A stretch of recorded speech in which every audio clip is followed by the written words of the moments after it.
ये voter ID का जो बखेड़ा है ये अभी शुरू हुआ है पिछले 2-3 हफ्तों से। अभी 1.5 बरस पहले बिहार में चुनाव हुआ, पूरे देश में चुनाव हुआ। उसी वोटर लिस्ट से देश की पार्लियामेंट का जो सबसे बड़ा सदन है, इस देश का लोकतंत्र का सबसे बड़ा मंदिर है, जिसके जरिए यहाँ के प्रधानमंत्री का चुनाव हुआ है, उसी वोटर लिस्ट से उनका चुनाव हुआ। अब आप बता रहे हैं कि वो वोटर लिस्ट फर्जी है, तो क्या चुनाव आयोग ये स्वीकार करने को तैयार है कि जो पार्लियामेंट का चुनाव हुआ जिसमें मोदी जी प्रधानमंत्री बने वो वोटर लिस्ट सही नहीं था? क्या वो फर्जी लोगों के वोट से बने? और अगर लोकसभा चुनाव के बाद से फर्जी लोग आ गए, जैसा कि बताया जा रहा है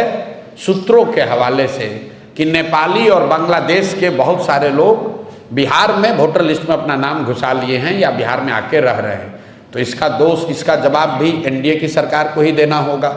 क्योंकि लोकसभा चुनाव के बाद बिहार में मोदी जी की और नीतीश जी की ही सरकार है, तो आपने ये कैसे अलाउ किया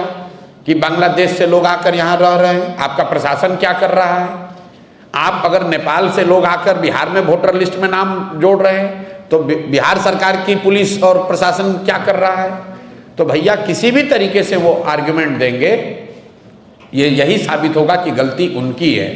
ये पूरा बखेड़ा इसलिए खड़ा किया गया है कि एनडीए को, सत्तारूढ़ दल को ये डर सता रहा है कि 30-35 बरस के बाद बिहार में लोगों को एक नया रास्ता दिख गया है, और खासकर उन लोगों को जो प्रवासी मजदूर हैं, जो गरीब हैं, जो इस व्यवस्था से के मारे हुए लोग हैं, जिनको इस व्यवस्था और इस भ्रष्टाचार से की वजह से जिनका जीना दूभर है, जो जानते हैं वो कभी भाजपा को, लालू को वोट नहीं देना चाहते हैं, और लेकिन मजबूरी में देना पड़ता था, उनके सामने एक जनसुराज का नया रास्ता, नया विकल्प मिल गया है। तो अब भाजपा वाले, एनडीए वाले कोशिश कर रहे हैं कि इस तरह के युवा, इस तरह के प्रवासी मजदूर या समाज के वो वर्ग जो भाजपा एनडीए के खिलाफ वोट देने वाले हैं,